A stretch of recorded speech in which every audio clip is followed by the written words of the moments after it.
In today's world, it seems almost impossible to have a perfect diet. Getting all the necessary nutrients we're told we need into our body every day is an uphill struggle. Fitting in enough protein and vegetables alone is difficult. But if you then try to cut out saturated fat, sugar, dairy, and the simple carbohydrates we're told are so bad for us, suddenly there doesn't seem to be anything left to eat. Every day there is a new study telling us that what we thought was good for us has suddenly become bad, or what we thought was bad might actually contain nutrients we desperately need. Who would have thought that after years of avoiding egg yolks, there would be a study saying they might contain healthy cholesterol after all? Nobody's perfect, but we can all take small steps to do things a little bit better. In this video, we won't be telling you about any of the foods you desperately need to include in your diet. Instead, we'll be going through what you absolutely need to cut out. These are the 7 foods that most of us are eating every day that we should never eat again. Number 1. Diet soda. For all of us who manage to cut sugar-packed soft drinks from our life, we have bad news for you. Whilst diet soda does mitigate the many health risks that come from sugar, the artificial sweeteners they contain sadly aren't much better. Shonali Sones, a New York City dietitian, said that the sweeteners can actually be even worse than sugar, as they may be linked to both cancer and gastrointestinal issues. The sweeteners will also unbalance the bacteria in your stomach, leading to bloating and gas. We don't know for certain what the long-term risks are, but the links to cancer really are scary, and this is the main reason to avoid them. Also, if you've cut out sugar in order to avoid diseases like diabetes, diet soda is also not the replacement for you, as aspartame, an ingredient in all diet drinks, is also linked to this issue. Maybe best to just stick to water. Number 2. Deli meats. Thinly sliced deli meats like salami and ham are an absolute no-no. The reason for this is that most of them are extremely processed and contain massive amounts of sodium, preservatives, and nitrates. All of these are contributors to a variety of cancers and should be avoided at all costs. On top of this, sodium can raise your blood pressure and cause fluid retention, and while this isn't a risk for everyone, if you suffer from high blood pressure already, this should give you cause for concern. Further risks are weight gain, especially from meats like salami and bologna, diabetes, and heart disease. Bad news for everyone who likes a cheap sandwich for lunch, but you'll be doing your body a huge favor if you switch to peanut butter and jelly or a tuna melt. Number 3. White flour. This one is going to be even harder to cut out because it is pretty much in most cereals and common breads. White flour has 0 nutrients in it, even if the label says it has been enriched.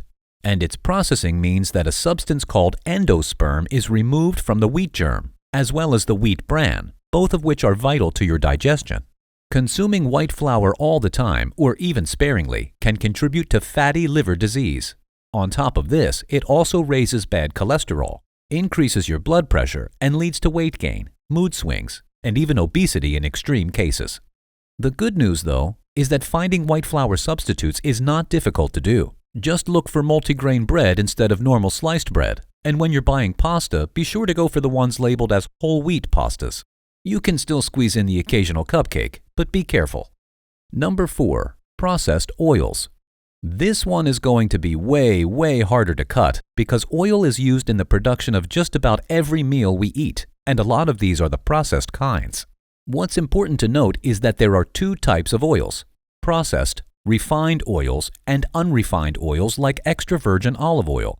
The unrefined oils are good because they contain the right kind of fats that are an essential part of healthy living.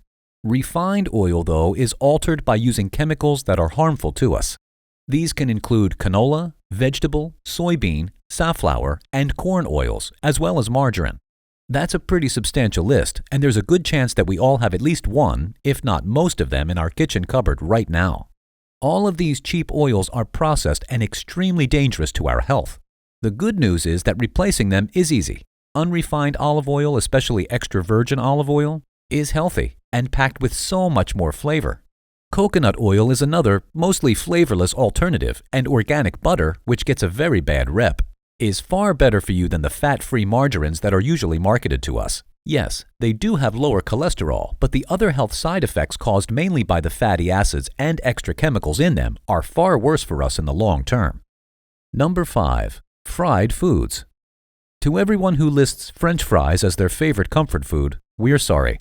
Frying may be the simplest way to cook food, but it is easily the worst and most dangerous for our health. This is not just because it involves much more butter, oil, and usually flour that massively increase the fat, calorie, and cholesterol content, but scientists have also found links between fried foods and a number of diseases. A number of observational studies have found that people who eat fried foods had a greater risk of developing heart disease and heart failure. Diabetes is also a major risk from fried foods, and people who eat fast food more than 2 times a week are twice as likely to develop an insulin resistance to those who don't. Fried foods also contain a toxic substance called acrylamide, so even if you're cooking at home and using a great non-stick pan, you are still going to trigger this because it forms during high-temperature cooking. To be fair though, this can also include baking and roasting. The toxin is formed by a chemical reaction between sugars and an amino acid called asparagine. This chemical is suspected to have links to kidney failure and endometrial and ovarian cancer. So next time you're craving a fried breakfast after a night out, or even just want to put together a quick Asian-style stir-fry for a midweek meal, have a thought about how often you're eating fried foods. A couple of times a week is not likely to cause any serious issues, but if it's more than that, then you'd be well served to mix up your cooking methods. Number 6. Low-fat yogurt. Yep, we thought this one was a healthy alternative too. Many of us replace full-fat yogurts in our breakfast granola for a low-fat alternative, thinking it will be higher in protein and lower in calories.